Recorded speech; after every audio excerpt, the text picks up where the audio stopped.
Just one question for clarification. I'm Merwin Cornelis of Vito, Belgium.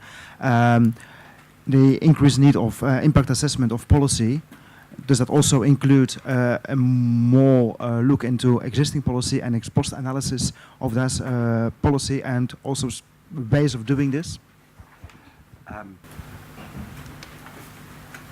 There has to be ex-post analysis in every impact assessment. My emphasis on ex-post is anyway we're not very good at it.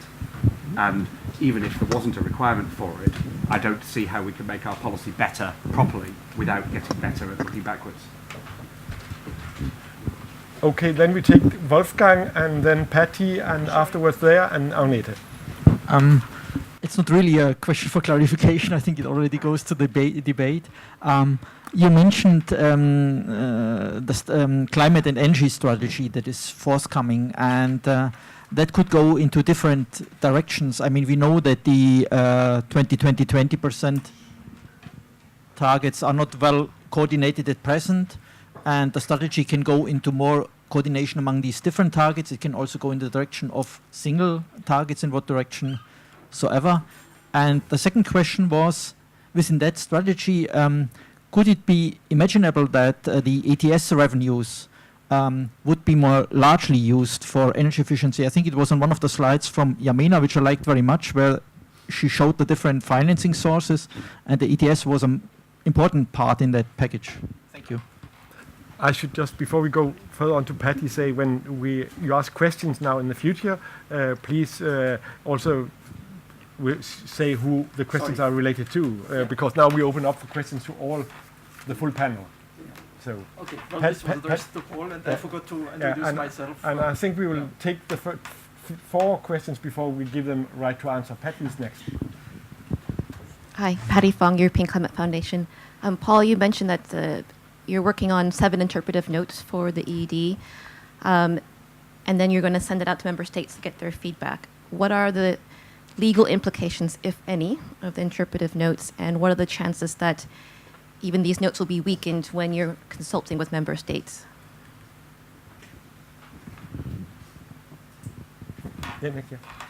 Just a question, a clarification about the systems approach that was mentioned, just to understand a little bit better, because we're getting some concern from the building managers about interoperability of more complex building management systems, so that they're worried about the vertical integration of building systems, and they want to have a more horizontal integration, and to make sure they have interoperability of the different components of the parts, so to ensure affordability. So what would be the consumer perspective when you talk about this systems approach? Is it something that is going to favour industry and allow them to lock consumers in? Just more clarification on that. And Agnete? Paul, you mentioned that you wanted the energy performance contracting to pick up.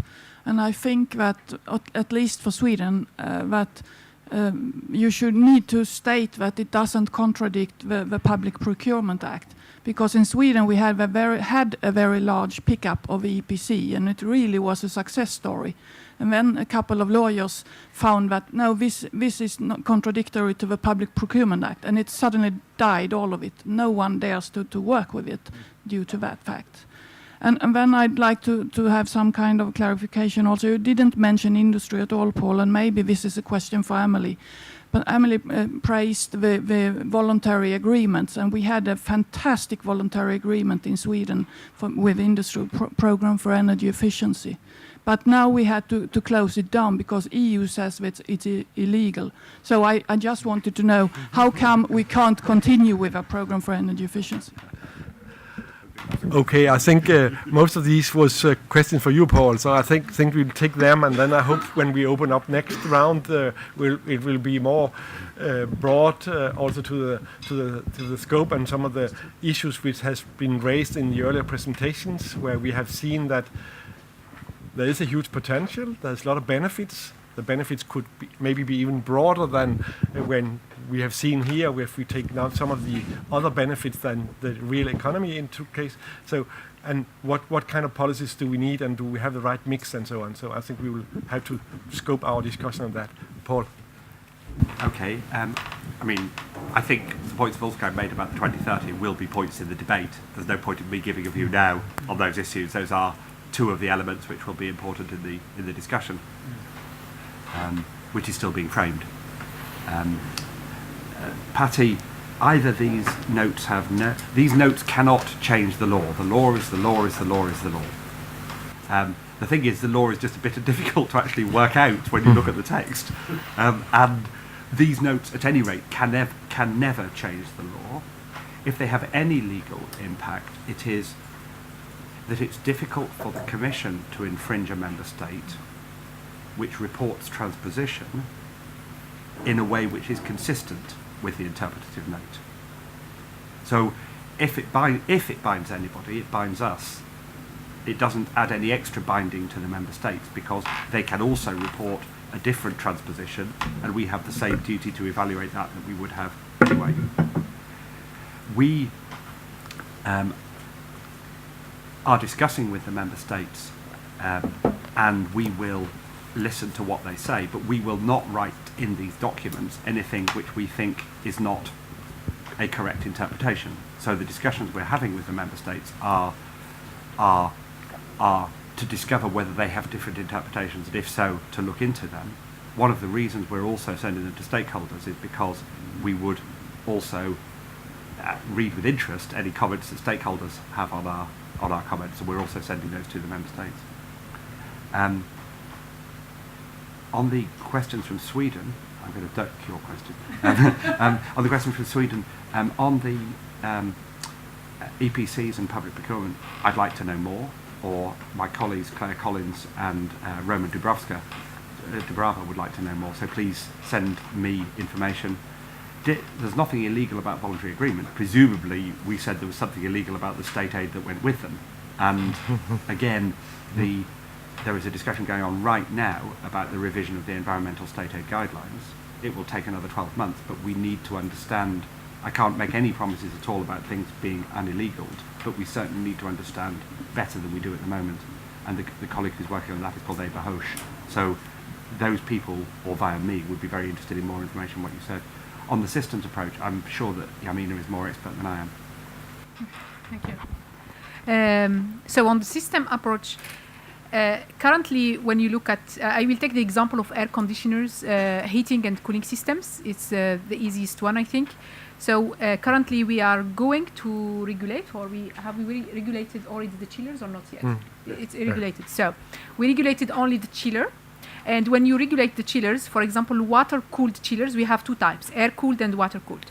The water-cooled ones, their efficiency is very high compared to the air-cooled ones. So you may, as a consumer, think that it's better for you to choose water-cooled chiller because the efficiency is higher. But in reality, the water-cooled chiller cannot work alone. You need cooling tower. And when you have the overall system, the water-cooled plus the cooling tower, the efficiency of the whole system is very weak compared is usually weaker than the air-cooled solution. And this, currently what we have only regulation on chillers. It is new, and we need to have the overall. We will still need the component regulations on each component, but in addition to that, to maximize the savings, we need regulation on the overall system. What is true? What we need to say is that when you regulate the system, we will have a lot of work to do on the responsibilities. Who is responsible of which part? And this is where it will take time to do that. The good example that I know in the EU is voluntary regulation of air handling units, is Eurovent certification. So what they have done is that they have voluntary label and voluntary MAPs, minimum energy requirements for the overall air handling unit. And now they have, it wasn't enough after 10 years of this voluntary agreement, it wasn't enough in the market. Now they added voluntary agreement for filters for each component, for filters, for fans, etc. So we need both. And it's to get more savings. But it's more complex. Thank you. And next question is maybe Rob Cole. I'm Rob Cole, and I'm the chair of the IEA implementing agreement on DSM. And I have flatly to contradict Paul. We think that this was a brilliant book. So, sorry. We even issued that in our press release. I have it here with me, but and I think it's brilliant because it's based on all the work in the technology network. We just finished a study on energy services, so we will be more than happy to share that information on energy performance contracting. That there really is a lot of work there, and maybe I can challenge the people from the IEA to give more examples on other topics that might help you in your work. Okay, Adrian? Thank you, Peter. Adrian Joyce, Secretary General of EuroAce, and I wanted to come right back to the presentation by Laura, make a couple of comments and express some worries, ask a specific question and then make one comment on Yamina's, if I may. So, to express my worries first, and I want to refer to how the media have picked up the WEO, because I have some additional worries myself, and I wonder if you've tested these with any policymakers.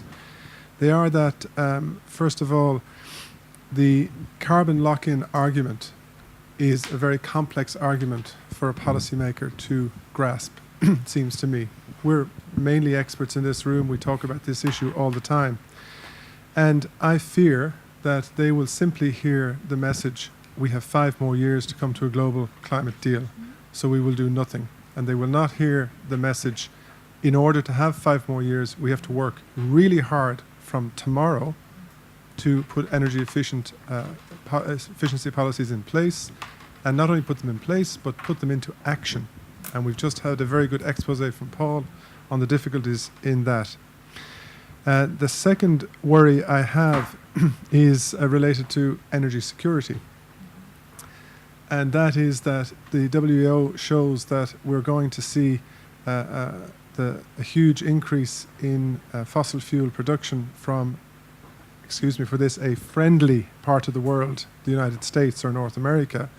And again, policymakers will think to themselves, the good times are here again. We have another 20 years of easy to access, cheap fuel and energy. Therefore, let's not do any of these difficult energy efficiency things. So I wonder if you've thought about that and how we can, as a community, mitigate against those interpretations, because they are the easy interpretations of the WEO, it seems to me.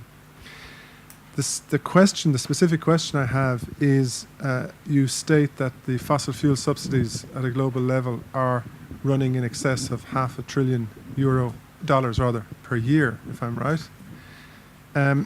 What are they being spent on? What are they?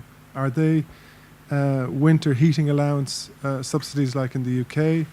Are they facilitating exploration? I don't know what they are. And it doesn't state in the presentations, maybe in the report it does. Because it, of course, struck me, I come from the building sector, if we had that money in the building sector, you would more than do the work every year we need to do to capture the full potential in buildings, which is the easiest of the potentials to find. So that's my specific question to Laura. And I wanted to congratulate Yamina on the one-stop shop model, because it's the first time I've seen it from you.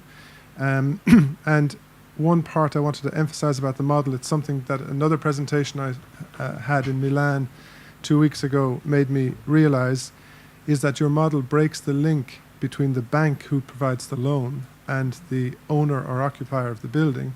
And more specifically, it breaks the link in a residential building of the hold or charge that a bank always asks for on the mortgage. And it's the fact that the private loan of an individual that the bank asks for a guarantee from makes people not take the loan. So the idea of an independent bank guarantee system seems like a real key to unlock innovative financing instruments. Mm-hmm. So a very long comment and only one specific question, but thank you for listening. Hello, I'm Berber Poest. I work for the NGO Counterbalance. The first one is for the Commission, and it's on the financing issues. One institution that isn't mentioned is the European Investment Bank. It spends over 10 billion on energy. And now it is in the process of reviewing its energy policy. And I was wondering, energy efficiency is one of the weak links in the investments of the bank, and I was wondering whether the Commission will push for more investments in this sector and how it will do it.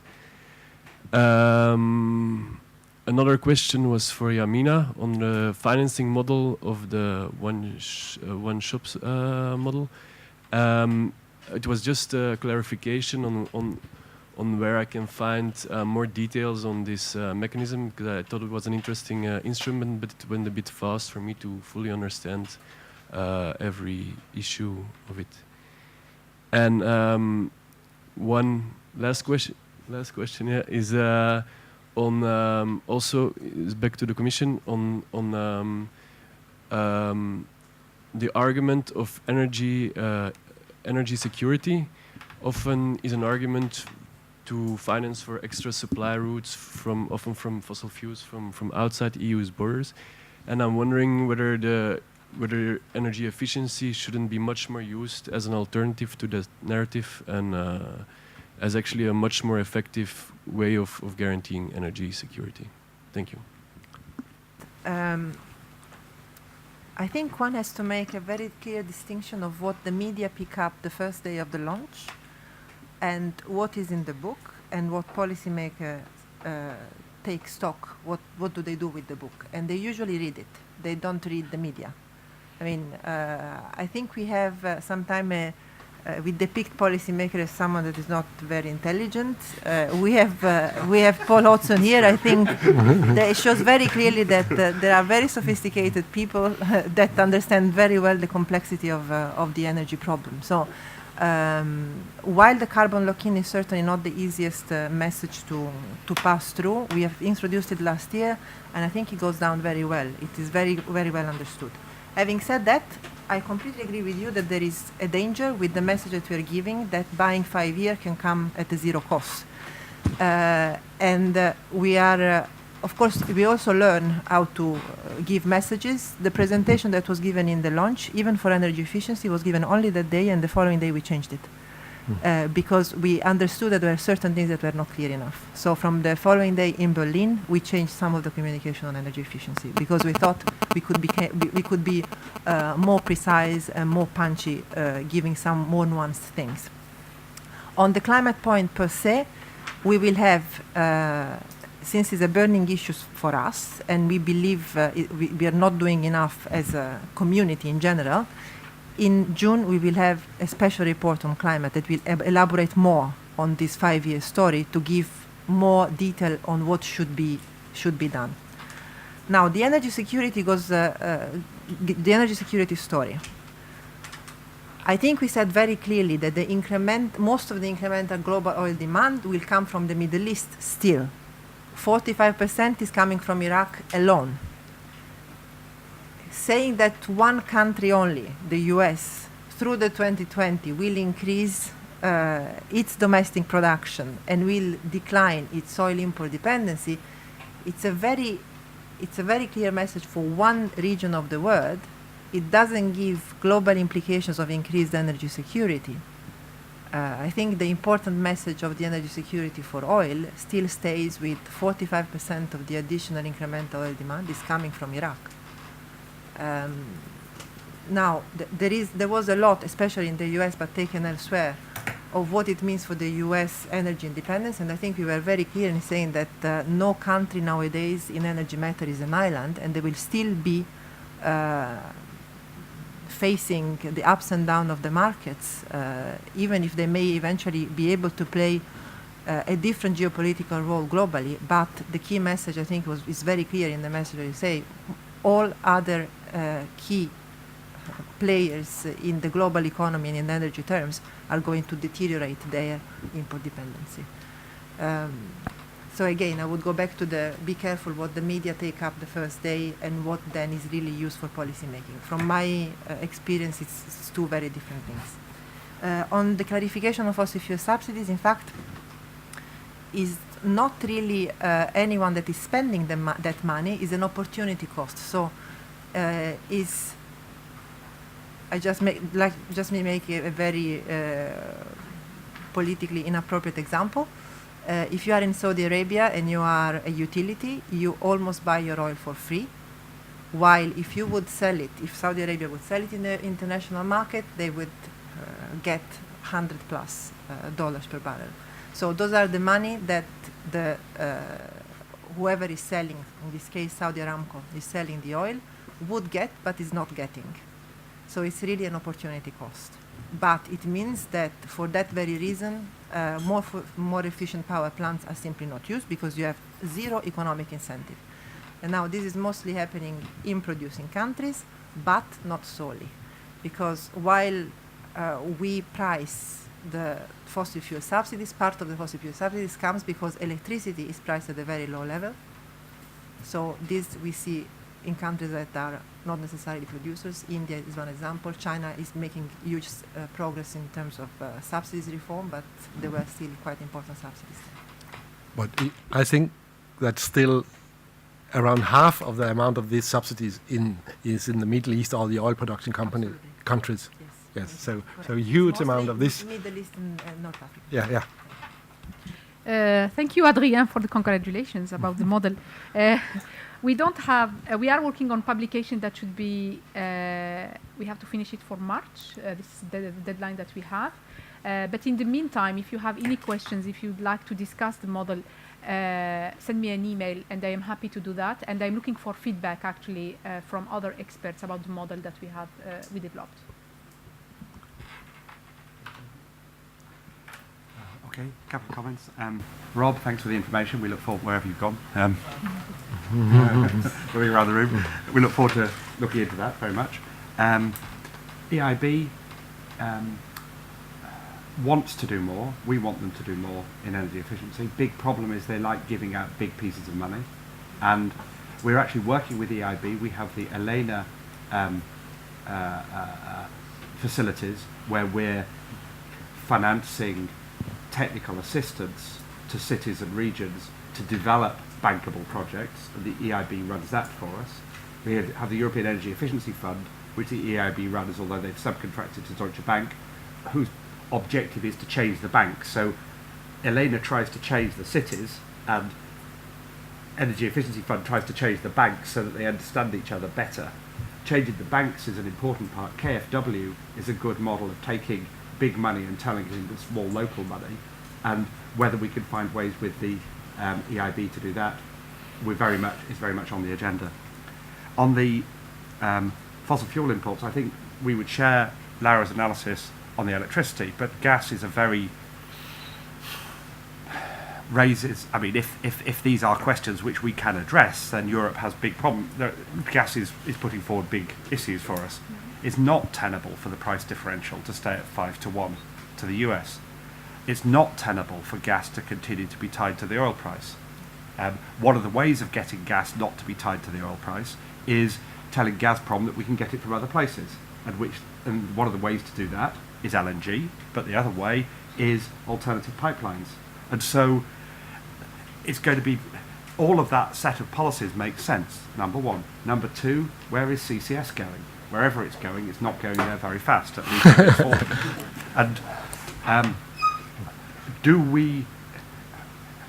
can we believe in 80% to 95% reduction in greenhouse gas emissions from the EU by 2050, and in more cheaper gas between now and 2035 or 2040?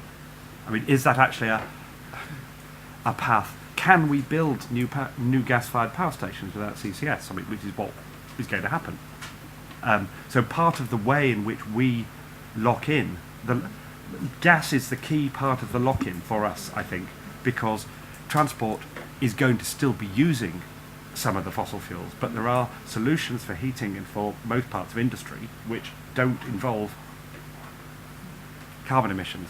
So the point you raise is a really important point, but we have to have a strategy which works for security of supply and for competitiveness and for decarbonisation. We need a strategy that works for all three. If the 2030 process works properly, it'll be more economically sophisticated than last time round, if you see what I mean. Which need not be any less sophisticated in greenhouse gas terms, but it could be more sophisticated on these issues than we have been. Just one comment before we go to next round of questions. I think also you could read the figures in the World Energy Outlook and other studies that if we should go for reach the 2-degree scenarios, we can only afford to burn 50% or maybe less of the fossil fuels resources we already know. Coal, oil and gas. So we don't need to look for more to some extent. We still do a lot. And even in the Arctic, but if we should go for the 2-degree scenarios, we have enough resources already. But that's in a different way to tell some of the same story. Vito, just one question or remark on passive housing. We notice at Vito that there is also a need for flexible houses so that they give room to flexible families within next decades. The structure of the family will change. Families will be smaller or might be more complex, and the houses should be flexible enough so that they can, within a decade or 2 decades, be modified to cover the needs of the new structure of the family. And we have the feeling that passive houses have a kind of also lock-in because, well, they are well structured, but then afterwards it's hard to modify the building also in a passive way. That's what we think at this moment. So to reflect the needs of the new family if it would come after, let's say, 2 decades. Can you have a comment on that? I would personally say that the huge amount of single-family houses spread out around cities which we have built in the 60s and 70s are the most unflexible structure for changing family structure we have had built ever. And how do we change that structure which we have established in a way which fit into the low-carbon society and a flexible family structure? That's maybe our big challenge. That would be my contribution to that. Next one, maybe Randall. Question to Yamina. Yamina, you showed a diagram about subsidies to, it's a bit unclear, if you can clarify it. I think it was community funding, which was going to energy or energy efficiency, and you had a very 30-40% share, which was for energy efficiency, and the large share was non-energy efficiency. What can you explain that particular? Was it based on community funds? Was it based on energy efficiency or energy? I mean, you're complaining that the funds were not going to it was in the building sector. Yeah. Could you explain that diagram and your source of data? Hi, Mia Forbes-Perry from the Policy Partners. It's more of a comment and a very small question. And it kind of in response to Patty's question, putting on my former hat as an EU regulatory lawyer, I think Paul, I may be overstepping here, but Paul may have felt a little boxed in his answer of the importance of the interpretive document, and as a lawyer, the importance would be enormous. Partly because EU law, even if it's interpreted, has indirect effect, and you would be looking to that. But any text that's complicated, you would be reading every word of this interpretive document very, very carefully. So I cannot understate the importance of such a document. And the other very small question that I had was for Daniel, if you could just say a little bit more about the 3 experts that you were asking the question to and who they were and how they were selected. And my last comment is just to say I've really enjoyed this debate. Thank you so much, all of you who've spoken. I would like to share a small thought and then ask feedback or reaction from each of the speakers. It's actually a very simple and straightforward reasoning. It starts from the observation that we give, in the last decade or two, increasing attention to renewable energy. And one of the IEA speakers has already highlighted it. I would like to go deeper into that topic. To the point now that it has become an EU-wide policy and that a lot of money is invested to make it happen, which I think is a good thing. but it means for large-scale technologies like wind energy or photovoltaic electricity generation, we typically pay, in addition to the current energy prices, we pay like €100 per megawatt hour of electricity. When we look at the energy efficiency policies, there we see that they basically bring the same benefits. They have been mentioned time and again, greenhouse gas reduction, import dependency reduction, etc. But there, the underlying principle of most policies and analysis is that we only look what is cost effective from the private point of view, without any extra cost. We are all happy if we can achieve the private optimum. The potential now we are only at 1/3. We are happy if we would achieve 100%. But actually compared to renewable energy, that's a completely different criteria that we are using. So my question would be to each of the speakers, if they can comment on it, and if they see any reason, if in the end energy efficiency and renewable energy both bring the same advantages, if they can see any reason why in the long term, in a systematic and permanent manner, we should continue to differentiate between both. Or in other words, why not give the same first-class attention and treatment to energy efficiency as we give to renewable energy? In the end, they both serve the same ulterior purposes and objectives. Thank you. I don't really have a question. It's rather adding to what Patty said and what was said afterwards. Marta Toporek from Clienderf. Also, as a lawyer, I just think that these interpretive notes are extremely important. No, really, because I think EED is giving lots of space for interpretation. I was just looking at public procurement provisions today. So I thought member states can go in different directions, and these notes can guide them in their ambitions, because some member states can choose the way of implementation that will not change anything, but some can go really in a good direction. So I think that these notes can really guide them without changing the law. Nobody's talking about changing the law, and we all know, the law is there. So, but it's very open as a law. That's the point. It's not only sometimes unclear, but often very, very open. So thank you. Any lawyer that wants to put more pressure on Paul? Before I give the panel the possibility to answer the questions, I would say on these notes with my Danish hat, I have been strongly involved in the negotiation of the Energy Efficiency Directive. I've also been on most of the committee meetings before we adopt the directive, where we discussed a lot of the issues, and I've been for most of the committee meetings afterwards where we have discussed the notes, and I can tell you that there is member states who want to have notes who really change the text in a way not to be more ambitious, but in a way to be less ambitious. Well, as a non-lawyer, I would ask the question: why are the lawyers not involved earlier? But I'll also see. I will also, before I hand over to Paul, say I have not seen that the Commission yet has drafted something which are against the directive. To you. On that question, I've got a view on the right number of lawyers. We had none in our team. We've now got one, and that's a very optimal number, I think.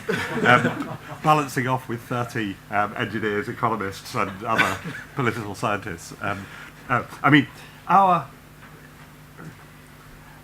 don't think you're right, or I don't think it would be right for us to act as if you're right. I'm talking to the lady to you, the colleague from Clienderf. I mean, our philosophy is to seek the best understanding of what the text actually means, and then to write that down in a simple word. And I think that any other approach is, because this relation of confidence that we have to build over the long term within the member states could be destroyed from day one if we appear to be taking any other approach than that. So we're open to all of the arguments that seem to make sense, and on some points we've been convinced, and on other points we haven't been convinced. But as best we can, our approach is to simply be blind and read the words again and again and again. One advantage of bringing into the team a lawyer who wasn't part of the negotiating group is that she is talking with Mark and Jacek and the colleagues about what this actually means, coming without any preconceptions about what it was meant to mean. On the question about passive houses, I'm hoping that Yamina will say something there. I think I agree very much with the goal. The problem we've identified is the potential air quality consequences of moving towards an all-passive house stock. That doesn't mean we shouldn't do it, but we need to find solutions to that. I think back to visiting the Horta house, the one that he built for himself, and the problem, which is now beautifully preserved at the top of Rue Americaine in Brussels, but one of the reasons it's beautifully preserved is because it couldn't be converted. This beautiful space couldn't be converted into anything else other than a house for a very rich family. And we need solutions which are different to that. So I agree with you, but I don't know enough about the problem to know how big it is.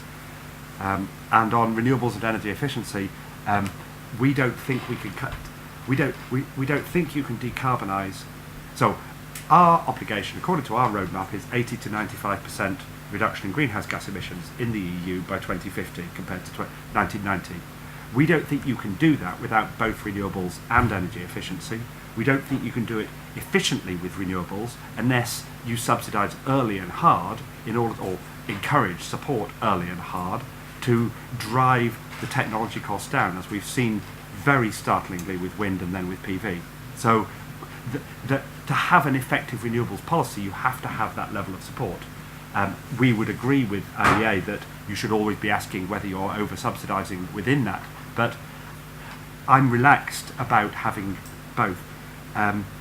There is an issue about electrification. I mean, the strategy, what worries me more about the strategy is not that it depends on renewables, but that you can only achieve this outcome by becoming more and more reliant on the electricity system.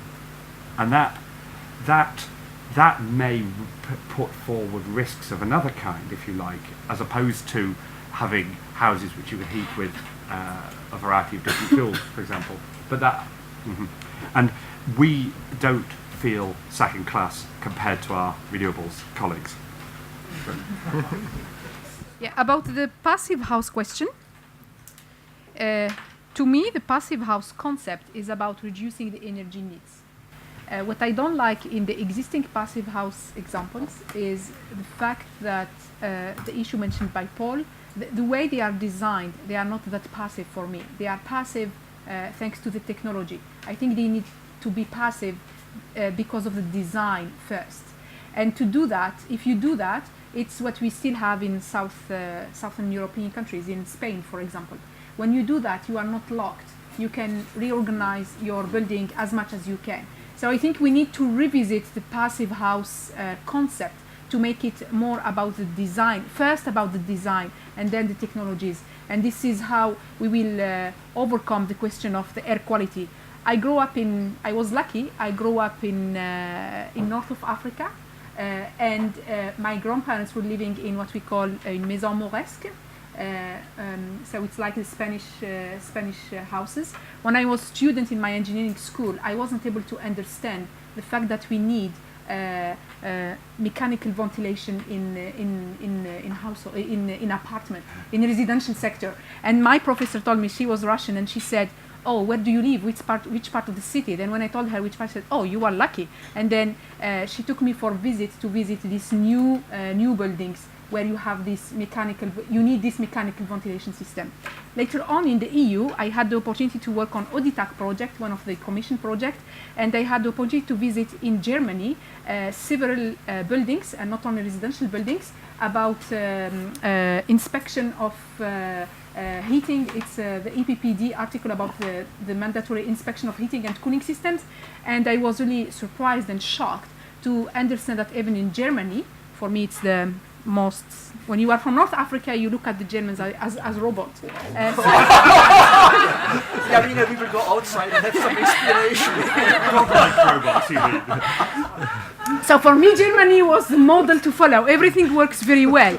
And I was really shocked to see that they don't inspect their ventilation system, and they have this in their residential sector. So we really need to rethink the passive house concept, to put it passive from the design perspective first, and technology is coming later on.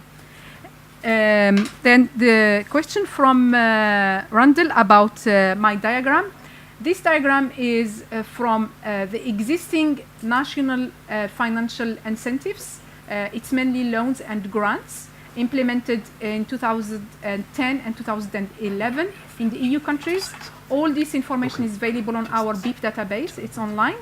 And then the red part is that in this, in the more than 60%, I think 2/3, these incentive schemes are designed, the information that we receive from our member countries is that it's designed for energy efficiency in buildings. And then we went through this information. We haven't been able to find where is this energy efficiency requirement. It doesn't exist.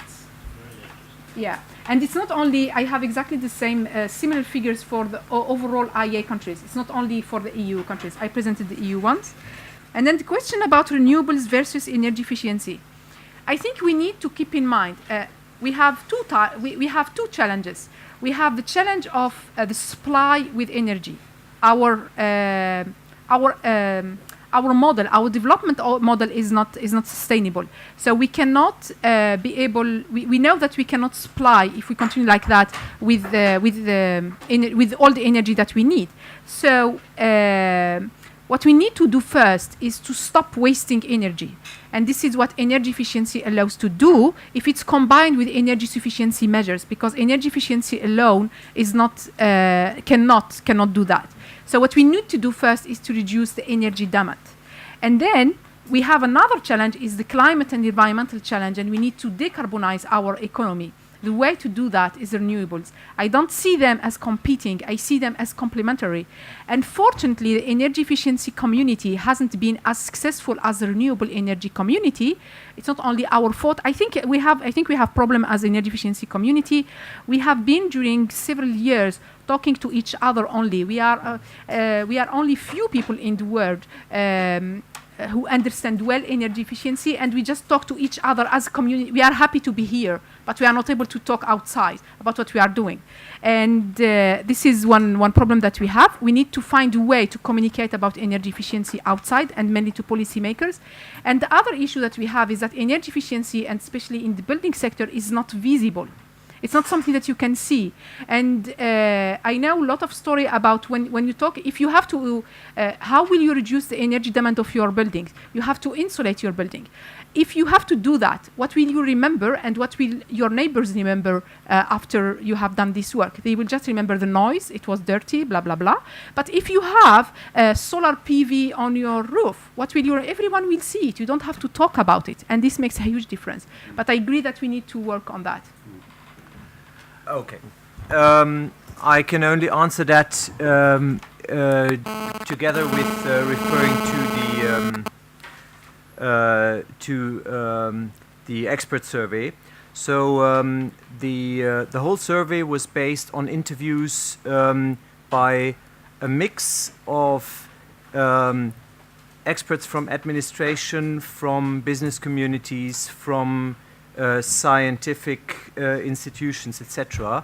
So the statements themselves are kept anonymous to get authentic answers by people, of course. And the three expert statements were put into addition to complement the interviews, because you can never predict who will give back the form. So on a country individual basis, complementary statements were kept to get a full scope, to make sure that there is not an imbalance. Christiane Egger can give you, perhaps on a bilateral basis, more details, but in the survey we just publish the answers, not who is giving them. Okay. Before I open up for maybe two questions down there, I will just come with one observation. When we discuss policies on energy efficiency, nobody mentioned taxes on energy at all. I understand that in IEA, because US are a very strong member of IEA, and I have been enough in US that if in a US context you mention energy taxes, you are kicked out of the room. So it's a difficult, but in a European context, it should be possible. And EU are exactly now discussing the revision of the directive of the minimum tax level. It has not huge impact on most buildings and heating because most member states has higher taxes, but in industry, it has huge implication, even in Denmark, because the taxes we have on energy for industry are down at EU minimum level. So if we increase EU minimum level, it would have huge impact. So just an observation, nobody even mentioned taxation at all. Then we have three gentlemen down there, Hans, Adrian, and Didier, maybe Didier first. And that will be the last question. Yeah, very short question directed to Energy Watch and Ecofis. We plan in our next Odyssey new project to develop a scoreboard with Wolfgang on policies. And I would like to know what is the public acceptance or the governmental acceptance of this scoreboard based on your experience. I know more or less what's happened at IEA about their 25 recommendations, and I see the debate between member states. So what is your views on the views of the member state about this scoreboarding, and also what believes the Commission on this scoreboarding? Is it useful for you to have this type of scoreboarding? Thank you. No, mine's not a question. I wanted to just also make an observation. There's been very few discussions about the future, and that part of Paul's presentation that talked about the future. But Paul made a very radical suggestion about planning policies or territorial planning. And using my other hat as an architect, I wanted to say that if you think dealing with the energy efficiency of an individual building is complex, tackle the planning regulations and laws in Europe.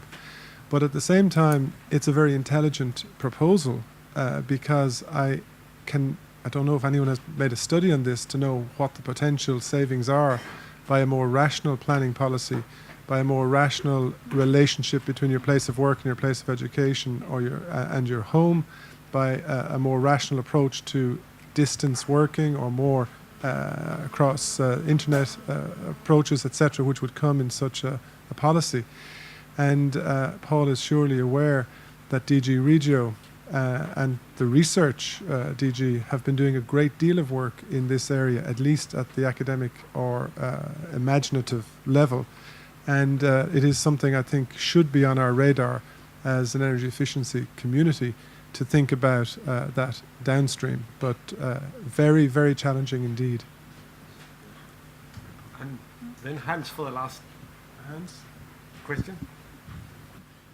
All right, then. I would just like to urge everybody who have been in this room to tell about World Energy Outlook 2012, Chapter 10. Because I'm not at all convinced that many people will read it at all. I've checked a few of the major newspapers over the world, and you could make, for instance, the conclusions that journalists are lazy, or journalists are stupid, or maybe that they will read this later, but I doubt that I will get very much print on this unless you help to spread the word about it, because it is really a good chapter. I would like just to remind you that the headline of that chapter is "A New Global Energy Landscape is Emerging." I think that deserves much more print than it has got so far. Okay, and then I'll give the panel an opportunity to come with some final statements if you need. You have maybe opportunity enough, but anything else you want to say? I think I would like to answer Adrian's remark about planning policies. So our building program, this is where we would like to take it now, because when we are done with this publication for March and we would like to go, we know that to maximize the savings again, you need to look at it from system perspective, and it's not building by building, it's at the neighborhood or the city level. In French, we have a good word for that. We say les territoires. You cannot translate it to English like that, but I fully agree with you, and this is where it's more complex because you have more actors, more stakeholders, and you have more. But at the same time, you look at it. You include transport, you include industry, you include waste, you include water, you include many other options. And this is where this is. I do believe that this is the only way to really decarbonize our economy. Okay. Anyone else? Yeah, maybe some. Yeah. Paul first, then Daniel. I wanted to come back, Mr. Chairman, on your remarks on tax. You're right. It has a low profile, I would say, for three reasons. First of all, certainly in buildings and transport, the evidence is that elasticities are very low. So price is not, the price will have to rise enormously and much more than is conceivable in order to achieve things that we can achieve in other ways. Secondly, it needs unanimity in the EU. And so it's pretty difficult to make progress. And thirdly, there is something in the Energy Efficiency Directive. Member States are able to show their tax policies. On scoreboarding, I mean, a very interesting thing which we haven't been able to take advantage of is that the national, the community's economic governance, which governs unemployment, growth policies, the only policies that are not economic that are in there are the 2020 policies. So energy efficiency is at the heart of the discussions that go on every year in the European Council. We haven't been able to say anything useful on energy efficiency because we haven't had a system of targets, which we now will have through the national indicative targets. So we will be beginning some kind of scoreboarding of our own in the next year. I don't know how we'll do it. We're of course interested in other things that are done, but I think it needs to be credible. I mean, I found what you were presenting very interesting, but it couldn't be the basis of any kind of scoreboarding to describe the policies. We need to find ways to assess the impacts, and I think we'll be doing that top down through the reporting under the directive. Finally, on planning, if it's difficult to do taxation, it's impossible to do spatial planning through the EU. And yet, if you've heard of Newman and Kenworthy, who when I was a transport person were the gurus in this, and they showed a beautiful curve, density and energy use in transport. And it predicts, if you increase density, you decrease energy use in transport. And when I worked on public transport, there's a beautiful example, which was Madrid. Very successful, effective public transport policy. If you take inner Madrid, they had reduced the share of cars by, I think, 10 percentage points over 15 years. Massive achievement. If you take the outer ring, they've reduced the share of cars. Massive achievement. If you take the city together, the share of cars has increased. Because the rate at which people were moving from the city centre to the outskirts, even if they were achieving, only 70% car use in the outskirts instead of 80%, and in the centre it had gone from 30 to 20, but the rate of moving from the centre to the outskirts ate up all the benefits of their public transport policies. Urban planning is critical in reducing energy demand in transport. How to get at it, I don't know. Okay, very briefly.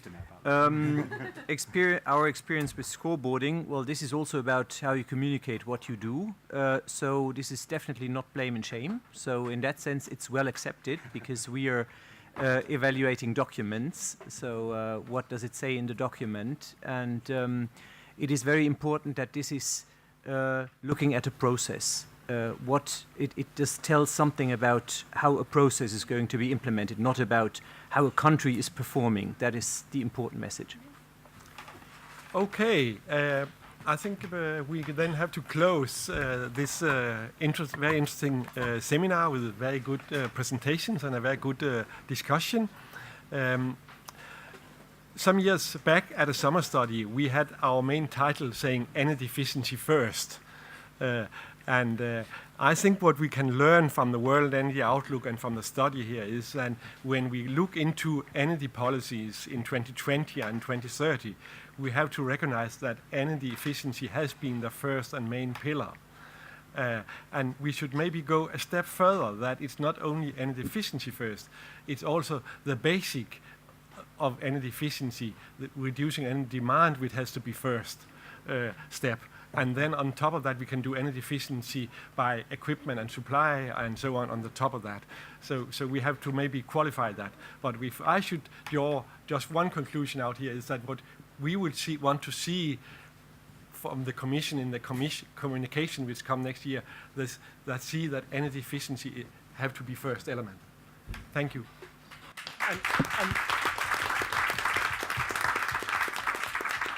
And then Nils has some few practical things. Yeah.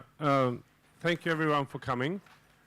Peter mentioned the summer study, 3rd to 8th of June. If you thought these 3 hours were interesting and good exchange of ideas, there will be in 5 days 120 hours of this, because nobody sleeps. You keep discussing so you must come. 22nd of January, we are going to arrange a full-day workshop here in Brussels on, well, not only eco-design, but product policy and innovation, funded partly by CLASP and by the Swedish Energy Agency. We are hoping to be able to afford to follow that up with one with the extended product approach in the product policy, and another one on resource efficiency, how it links to eco-design and product policy. So stay tuned on this, but mark your calendar for the 22nd of January. There will be a very interesting workshop, I trust. Thank you very much. Enjoy.